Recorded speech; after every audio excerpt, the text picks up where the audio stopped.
अस्सलाम वालेकुम। इस वीडियो में हम बात करेंगे हॉजकिन लिम्फोमा की, which is very very important, और ये वीडियो थोड़ी सी लंबी भी होगी। हॉजकिन लिम्फोमा में याद रखना है कि as the name suggest Hodgkin lymphoma.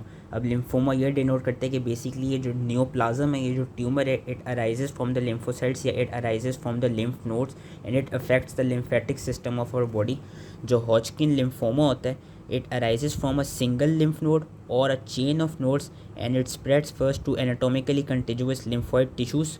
Morphologically जो चीज़ याद रखनी होगी वो याद रखनी होगी कि हमको हॉजकिन लिम्फोमा में जो डिस्टिंक्टिव फीचर मिलता है वो मिलती है presence of neoplastic giant cells which are called Reed Sternberg cells. ये सेल्स याद रखने होंगे, ये भी आगे बहुत नज़र आएंगे हमको। रीड स्टर्नबर्ग सेल्स की हमको प्रेजेंस मिलती है एंड आगे हम जब भी देखेंगे कि जो रीड स्टर्नबर्ग सेल्स होते हैं they basically release the factors जो कि क्या कराते हैं, विच induce the accumulation of reactive lymphocytes, macrophages and granulocytes making up greater than 90% of the tumor cellularity। Reed Sternberg cells का ये देखा जाता है कि वो अभी मैं आगे और बताऊंगा कि ऐसे कुछ कीमोकाइंस या साइटोकाइंस रिलीज कराते हैं जिसकी वजह से जो साइट ऑफ लीजन होती है वहाँ पे हमको जो ट्यूमर की जो सेलुलैरिटी मिल रही होती है वो रीड स्टर्नबर्ग के साथ साथ हमको कौन से सेल्स मिल रहे होते हैं, हमको रिएक्टिव लिम्फोसाइट्स मिल रहे होते हैं, रिएक्टिव मैक्रोफेजेस मिल रहे होते हैं एंड रिएक्टिव ग्रैन्युलोसाइट्स नज़र आ रहे होते हैं। जो रीड स्टर्नबर्ग सेल्स होते हैं they are basically of B cell origin, B lymphocytes के ओरिजिन होते हैं। इट इज सीन के जो रीड स्टर्नबर्ग सेल्स हैं they are derive from germinal centres और the post germinal centre B cells. ठीक है, जो बी सेल्स हैं यहाँ से रीड स्टर्नबर्ग सेल्स डिराइव हुए हुए होते हैं। एंड इसका एक जो फन फैक्ट है जो कि मैं बता देता हूँ उस वीडियो के लिए, वो ये देखा गया है कि Hodgkin lymphoma was basically the first human cancer which was successfully treated with radiation therapy and with chemotherapy. तो मैंने कहा कि फ़न फैक्ट बता दूँ फॉर द जनरल नॉलेज एक बढ़ जाएगी। खैर, अब हम मेन वीडियो पे आते हैं। हॉजकिन लिम्फोमा की इंपॉर्टेंट है क्लासिफिकेशन, ये देखी गई है अकॉर्डिंग टू WHO 5 कैटेगरीज में या 5 सब टाइप्स में हॉजकिन लिम्फोमा को क्लासीफाई किया गया, जिनका मैं नाम याद करना होगा। Nodular sclerosis, mixed cellularity, lymphocyte rich and lymphocyte depletion and lastly nodular lymphocyte predominance. Basically जो शुरू की चार है ना, nodular sclerosis, mixed cellularity, lymphocyte rich, lymphocyte depletion, they come under your classic Hodgkin lymphoma. And इसके अंदर ये देखा जाएगा कि जो इसके अंदर रीड स्टर्नबर्ग सेल्स होते हैं दे हैव सिमिलर डिस्टिंक्टिव इम्यूनोफिनोटाइप के। इम्यूनोफिनोटाइप से जैसे कौन सा इम्यूनो हिस्टोकेमिकल स्टेन वो टेकअप करते हैं। जो शुरू की चार होंगी, शुरू की चार में हम देखेंगे कि उनके पास सेम इम्यूनोफिनोटाइप होगी। वेरस जो लास्ट वन है nodular lymphocyte predominance, that is your non classic Hodgkin lymphoma. इसमें हमको ये नज़र आएगा, इसमें जो हमको इम्यूनोफिनोटाइप मिलेगी वो बी सेल इम्यूनोफिनोटाइप मिलेगी। ये चीज़ याद रखनी है, अभी आगे काम आएगी। पैथोजेनेसिस की अगर हम बात करें, ये देखा गया है। एक और चीज़ मैं बता दूं, अभी जो हम हॉजकिन लिम्फोमा पढ़ेंगे, हॉजकिन लिम्फोमा में काफ़ी इस तरह के केसेस देखे गए हैं which are associated with Epstein Barr virus के इन्फेक्शन। अब पैथोजेनेसिस के लिए इंपॉर्टेंट है इसलिए क्योंकि ये देखा जाता है कि basically there is activation of the transcriptional factor NF kappa B, जिसका नाम याद रखना होगा। एंड इट इज़ सीन के जो NF कैपा बी है which is your transcriptional factor, it basically turns on the genes which usually या which promote the growth and the survival of these Reed Sternberg cells. And मैंने ये कहा कि Epstein Barr virus का infection जो है वो स्ट्रॉन्गली एसोसिएटेड होते हैं हॉजकिन लिम्फोमा से। तो ये देखा गया कि जो Epstein Barr virus positive tumour cells होते हैं they express latent membrane protein 1, और इसका काम यही होता है कि बेसिकली NF कैपा बी की अप रेगुलेशन कराते हैं, जिसकी वजह से डाउनवर्ड क्या इवेंचुअल फंक्शन क्या हुआ, इवेंचुअल फंक्शन ये हुआ कि रीड स्टर्नबर्ग सेल्स की प्रॉपर सर्वाइवल हो जाएगी, प्रॉपर ग्रोथ प्रोलिफरेशन हो जाएगी। एंड ये भी देखा गया कि जो Epstein Barr virus negative tumour cells होते हैं वहाँ पे भी एक्टिवेशन हो सकती है NF कैपा बी की। वहाँ पे किस तरह होती है, वहाँ पे इस तरह होती है कि बेसिकली जो नेगेटिव रेगुलेटर्स हैं NF कैपा बी के, जो NF कैपा बी की प्रोडक्शन को कम कराते हैं, उनमें लॉस ऑफ फंक्शन म्यूटेशन हो जाती है। एज ए रिज़ल्ट वो वहाँ पे प्रेजेंट नहीं होते। और अगर तो किसी ने डिस्टिंक्शन लेनी है उन नेगेटिव रेगुलेटर्स का नाम याद रखना है, तो बेसिकली ये देखा गया कि जो Epstein Barr virus negative tumour cells होते हैं वहाँ पे there is loss of function mutations in I kappa B or and TNF alpha induced protein 3, and both of these proteins are basically the negative regulators of NF kappa B। तो जब ये नहीं होगा NF kappa B properly generate होगा, NF kappa B का eventually काम ये है कि वो रीड स्टर्नबर्ग सेल्स की प्रॉपर डेवलपमेंट कॉज कराएगा। रीड स्टर्नबर्ग सेल्स की कुछ कैरेक्टरिस्टिक फीचर्स जो पता होना चाहिए वो ये हैं कि they are aneuploid, abnormal chromosomal number होते हैं इनमें, they possess diverse clonal chromosomal aberrations. ये देखा गया है कि जो रीड स्टर्नबर्ग सेल्स होते हैं उनमें एक तो कॉपी नंबर गेन आए हुए होते हैं किसमें, रेल प्रोटोन को जीन में, which is present on chromosome 2p। Chromosome नहीं भी आ जाए तो ये पता होना चाहिए कि रीड स्टर्नबर्ग सेल्स में रेल प्रोटोन को जीन का कॉपी नंबर गेन आए होते हैं, विच हेल्प्स इन क्या कहते हैं increasing the activity of NF kappa B. And ये भी देखा गया कि जो रीड स्टर्नबर्ग सेल्स होते हैं उनमें कॉपी नंबर गेन्स आए हुए होते हैं in those jeans which encode PDL1 and PDL2 located on the short arm of chromosome 9। मैं ज़्यादा डिटेल में इसकी नहीं जाऊंगा, लेकिन हमने थर्ड ईयर में इम्यूनिटी के चैप्टर में पढ़ा था कि PDL1 and PDL2 is important because इससे ये सजेस्ट करता है कि ये देखा गया है कि due to the PDL1 and PDL2 जो होस्ट के टी लिम्फोसाइट्स हैं ना, जो हमारे अपनी इम्यून सिस्टम के टी सेल्स हैं, वो रीड स्टर्नबर्ग सेल्स को ख़त्म नहीं कर सकते, और वो इसलिए ख़त्म नहीं कर सकते due to presence of these PDL1 and PDL2 receptors.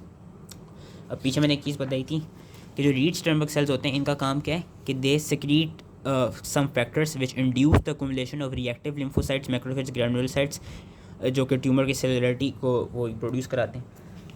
अब मैं सबसे पहले इस पैराग्राफ को एक रीड के थ्रू समझाऊंगा, अगर नहीं समझाए तो अब मैं क्या बाद में मैं फिर थ्रू डायग्राम समझाऊंगा कि बेसिकली ये देखा गया है कि रीड स्टर्नबर्ग सेल्स कराते क्या हैं, कौन से फैक्टर्स को रिलीज़ कराते हैं। कुछ साइटोकाइंस रिलीज़ कराते हैं, कुछ कीमोकाइंस रिलीज़ कराते हैं। साइटोकाइंस हमारे पास एग्जांपल आ जाती है interleukin 5, interleukin 10, macrophage, clonocyte stimulating factor की। कीमोकाइंस में हमारे पास एग्जांपल आ जाती है ईओटैक्सिन की। एंड इनका काम ये होता है कि वो जो रिएक्टिव सेल्स थे, लिम्फोसाइट्स, मैक्रोफेज, ग्रैनुलोसाइट्स, वो उनको at the site of legion ले आते हैं। अब वहाँ पे क्या होता है, ये जो रिएक्टिव सेल्स वहाँ पे आए होते हैं, they produce factors which support the growth and survival of the tumour cells. जो ट्यूमर सेल्स आर जो बेसिकली रीड स्टर्नबर्ग सेल्स कौन से फैक्टर्स प्रोड्यूस करते हैं, जिस तरह देखा गया कि जो ईओसिनोफिल्स होते हैं एंड टी सेल्स होते हैं, they express ligands which activate the CD30 and CD40 receptors found on Reed Sternberg cells producing signals that upregulate NF kappa B. Basically इन्होंने ये बताया है कि लेट्स सपोज फॉर सिंप्लीफिकेशन मैं कहता हूँ ये R से ये हमारा एक बड़ा सा रीड स्टर्नबर्ग सेल है। अब रीड स्टर्नबर्ग सेल ने क्या किया, बहुत अजीब सा लुकिंग रीड स्टर्नबर्ग सेल है, लेकिन है ताकि समझ आ जाए, उसने कुछ कीमोकाइंस और साइटोकाइंस प्रोड्यूस किए। ठीक है, कीमोकाइंस और लेट्स सपोज उसने वही साइटोकाइंस प्रोड्यूस किए। अब उनकी वजह से क्या हुआ, जो टी लिम्फोसाइट्स थे, जो मैक्रोफेजेस थे, जो हमारे पास बाकी ग्रैनुलोसाइट्स, प्लाज्मा सेल्स जो भी थे, वो सारे वहाँ पे आके रिक्रूट हुए। अब इन टी लिम्फोसाइट्स ने, यूनिसिनोफिल्स ने, इन सेल्स ने बेसिकली क्या कराया, they cause the release of, या बेसिकली इन्होंने कुछ लाइगेंड्स रिलीज़ कराए। लेट्स सपोज ये लाइगेंड्स रिलीज़ कराए, एंड इन लाइगेंड्स ने क्या किया, they acted upon the receptors present on Reed Sternberg cells, जिसमें हमारे पास आ जाती है CD30 एंड CD40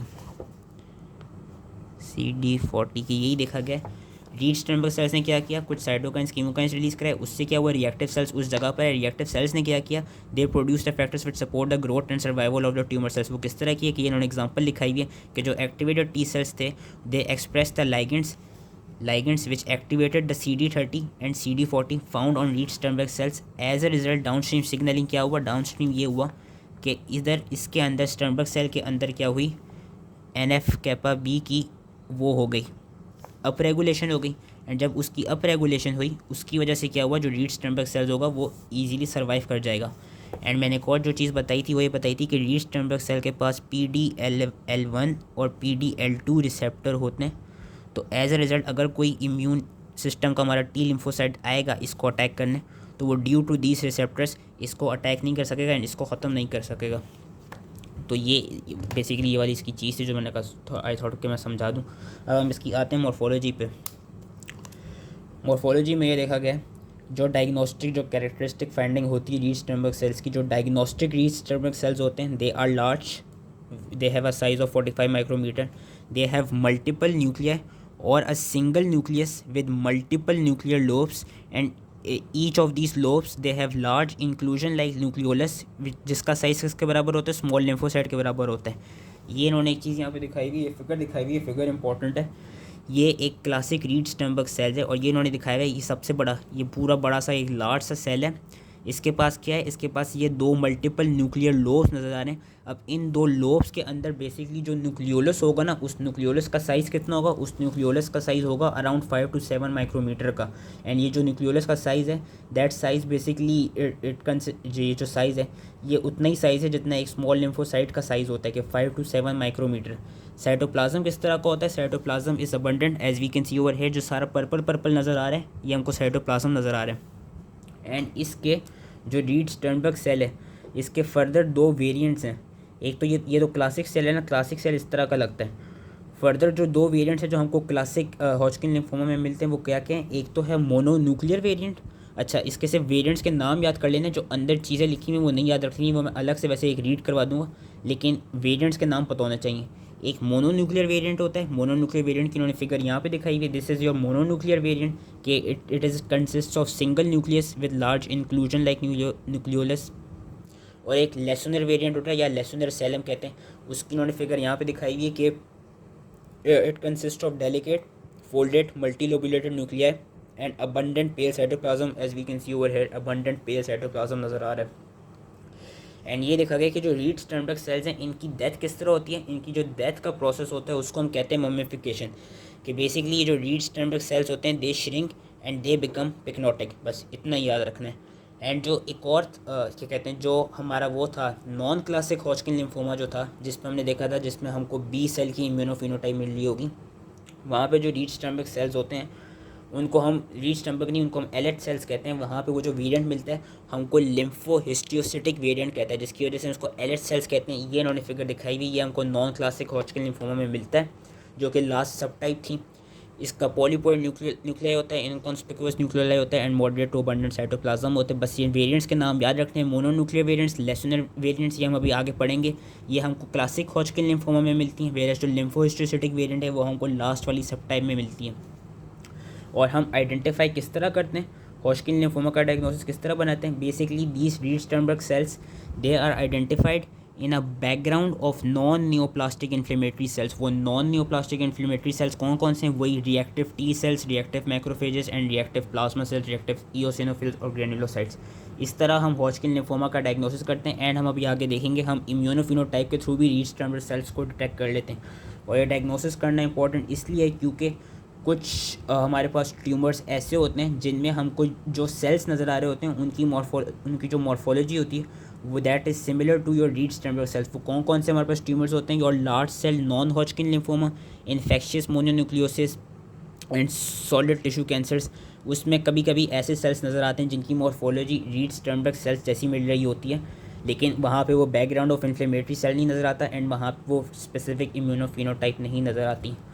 तो यहाँ तक जितनी भी इस पैराग्राफ तक यहाँ तक जितनी भी मॉर्फोलॉजी थी वो तो आपने इधर से ही पढ़नी है। अब उसके बाद जो इन्होंने यहाँ से लेके पूरे नेक्स्ट पेज के इधर तक जितनी भी मॉर्फोलॉजी बताई हुई ना, उसको मैं याद करने का आसान सा तरीका यही बताता हूँ कि एक तो ये मेरी वीडियो अच्छे से देख लें क्योंकि मैं यहीं इसी ग्रीन बॉक्स से मॉर्फोलॉजी करूँगा।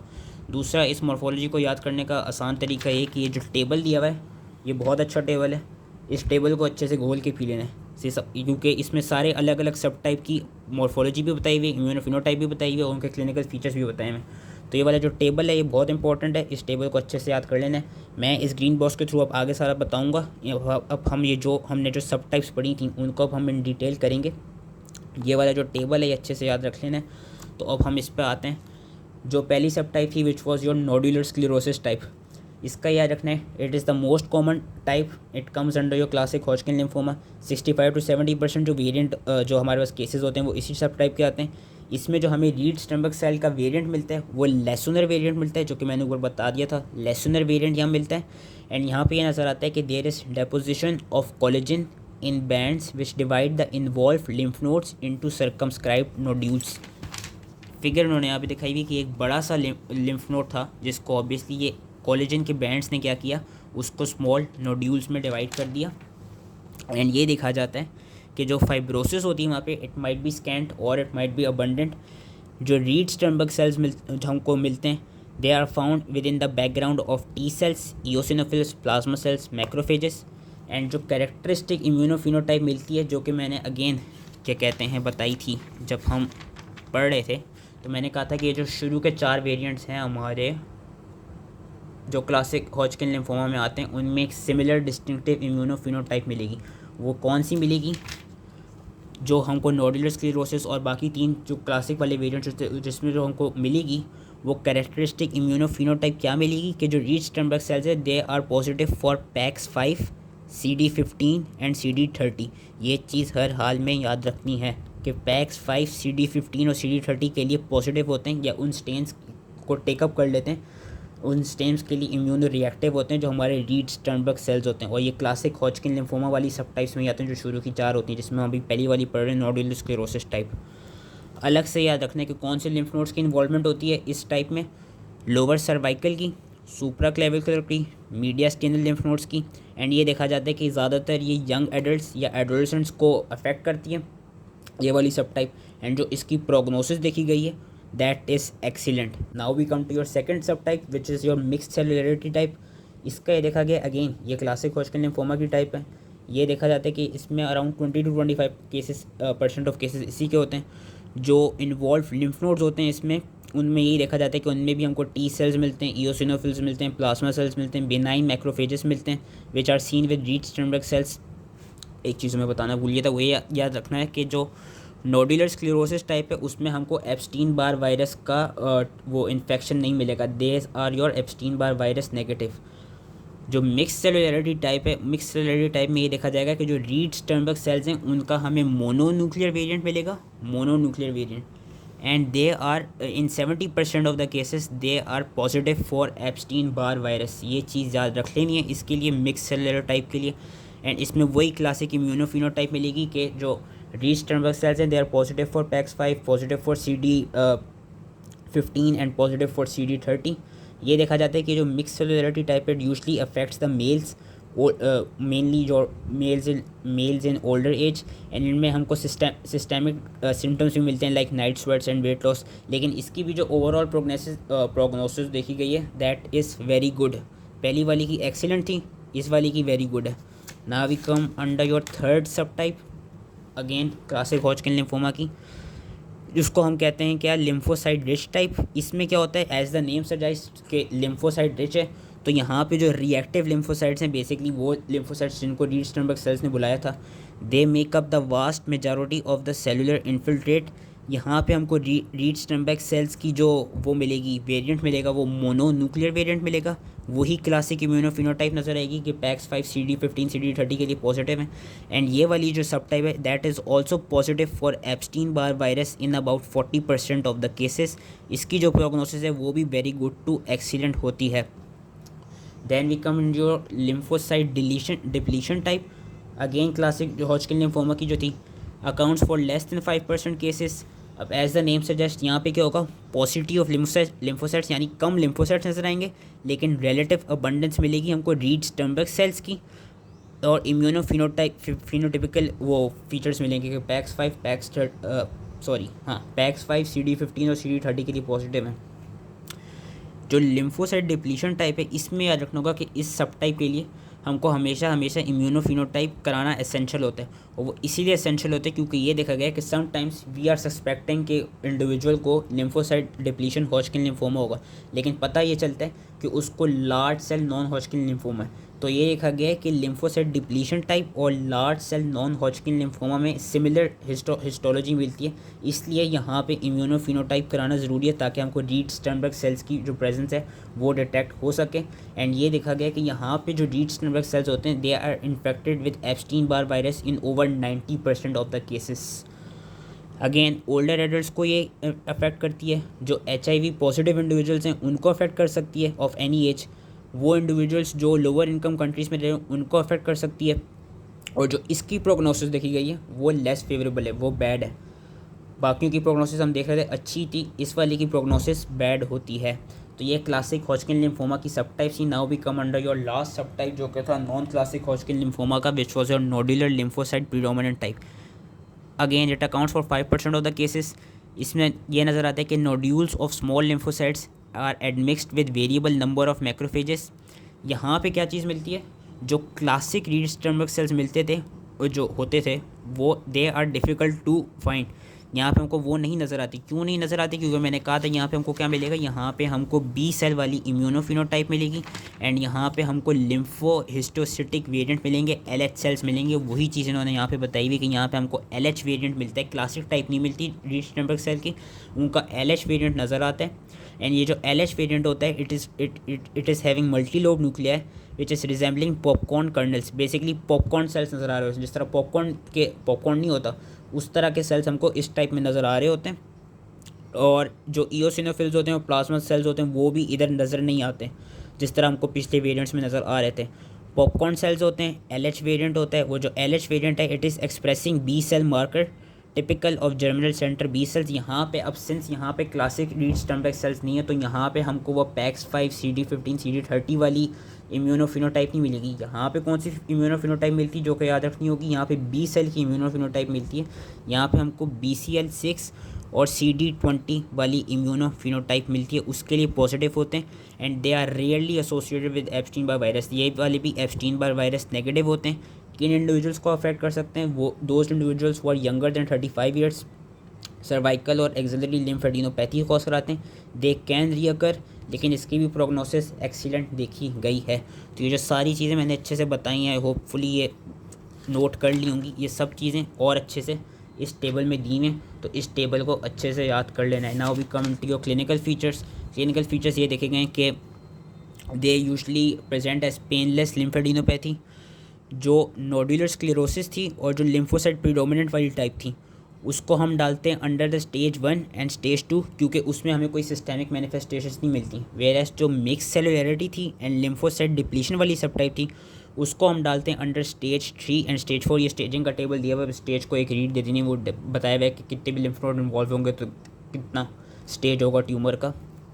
और वो सिस्टम अच्छा जो मिक्स सेलुलरिटी थी और जो लिम्फोसाइट डिप्लीशन थी उसमें हमको सिस्टेमिक मैनिफेस्टेशंस मिलती हैं like fever, night sweats, weight loss. यहाँ पे हमको एनर्जी का प्रोसेस भी नज़र आ रहा होता है कि there is loss of immune tolerance. और क्या कहते हैं, यही दिखाया हुआ किस तरह होता है कि interleukin 10 is produce by Reed Sternberg cells which surprise the helper 1 T cells immune response. Spread किस तरह होता है हॉजकिन लिम्फोमा, ये देखा गया सबसे पहले तो नोडल डिजीज़ होगी, लिम्फ नोड्स की इन्वॉल्वमेंट होगी। उसके बाद स्प्लीन की इन्वॉल्वमेंट होगी जिससे स्प्लीनोमेगैली हो सकती है। फिर उसके बाद लिवर की इन्वॉल्वमेंट होगी जिससे अगेन हेपेटोस्प्लीनोमेगैली बोथ हो सकती है। And finally there is involvement of the bone marrow and other tissues. जो स्टेजिंग इसकी होती है, स्टेजिंग किस बेसिस पे की जाती है? According to the physical examination, the radiologic imaging of the abdomen, pelvis and chest and the biopsy of the bone marrow. और जो इसकी स्टेजिंग है वही as a prognostic variable use किया जाता है। क्योर रेट जो है, जो स्टेज 1 और स्टेज 2A वालों का जो क्योर रेट है वो 90% देखा गया।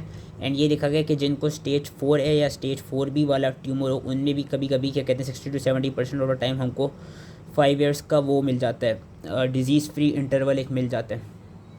क्योंकि ये पहले ट्यूमर था जिसको हमने कीमोथेरेपी एंड रेडियोथेरेपी के थ्रू ट्रीट किया था। तो यही चीज़ उन्होंने आगे बताई हुई कि जो low stage localised Hodgkin lymphoma can be easily cured with radiotherapy. लेकिन जो एक प्रॉब्लम आया था वो इसमें ये देखा गया है कि जिन इंडिविजुअल्स को हम ट्रीट कर देते हैं रेडियोथेरेपी के लिए, लॉन्ग टर्म ये होता है कि लॉन्ग टर्म सर्वाइवर्स में देखा गया इवन तो हॉजकिन लिम्फोमा के लिए तो वो ट्रीट हो जाते हैं, लेकिन उनमें जो बाकी जितनी मेलिग्नेंसीज होती हैं ना उनका इंसिडेंस बढ़ जाता है। कि हॉजकिन लिम्फोमा तो उनमें ट्रीट हो जाते हैं, लेकिन उनमें ये देखा गया कि जो लॉन्ग टर्म सर्वाइवर्स होते हैं वो आर ट्रीटेड विद रेडियोथेरेपी, उनमें लंग कैंसर के चांसेस बढ़ जाते हैं, उनमें मेलानोमा के चांसेस बढ़ जाते हैं, उनमें ब्रेस्ट कैंसर के चांसेस भी बढ़ जाते हैं। एंड सिमिलरली जिनको हमने थेरेप्यूटिक रेजिमेंट्स के थ्रू भी ट्रीट किया गया था उनमें ये देखा गया कि उनमें जो AML था, जो कि हमने AML की वीडियो में पढ़ा भी था कि एक AML की जो क्लासिफिकेशन थी दैट वाज थेरेपी रिलेटेड। तो ये देखा गया कि जिन इंडिविजुअल्स को कीमोथेरेपी के थ्रू हमने हॉजकिन लिम्फोमा ट्रीट किया था those individuals later on in life they might have developed acute myeloid leukaemia. और जिनको हम कन्वेंशनल थेरेपी के थ्रू ट्रीट नहीं कर सकते उनमें हम इम्यून चेक पॉइंट इनहिबिटर्स देते हैं which basically block PD1। So that was all related to Hodgkin lymphoma. I hope इसी समझ में आ गया। यहाँ पे इन्होंने वही सारा जो रीड स्टर्नबर्ग सेल है ये इसकी क्लासिक फाइंडिंग है कि बायलोब न्यूक्लियस हमको नज़र आ रहा है, बड़ा सा एक सेल है और इस न्यूक्लियस के अंदर इंक्लूजन्स हमको मिल रही होती हैं। ये पूरा ये जो सेल है ये इस तरह का ये सेल है ये पूरा, क्योंकि रिसेप्टर यहाँ नज़र आ रहे हैं। Nucleus we can see this is bilobe and जो छोटे से हमको सर्कल नज़र आ रहे हैं these are your nucleoli. And इन्होंने सारे वही बताए हैं कि वो कौन से वो साइटोकाइंस रिलीज़ कर रहे हैं, कौन से साइटोकाइंस रिलीज़ नहीं कर रहे, कौन से सेल्स आ रहे हैं, फाइब्रोसिस किससे हो रही है। तो ये एक अच्छी सी फिगर दी हुई है। खैर इसको बस एक देख लीजिएगा इसको, वरना ये है कि इसमें जो मेन चीज़ है वो टेबल को याद कर लेना है, इस पैराग्राफ तक मॉर्फोलॉजी पढ़ लेनी है, और जो इनकी क्लासिकल सब टाइप्स हैं उनके नाम तो ऑब्वियसली हर हाल में याद होने चाहिए। तो I hope Hodgkin lymphoma easily समझ में आ गया हो, एंड थैंक यू।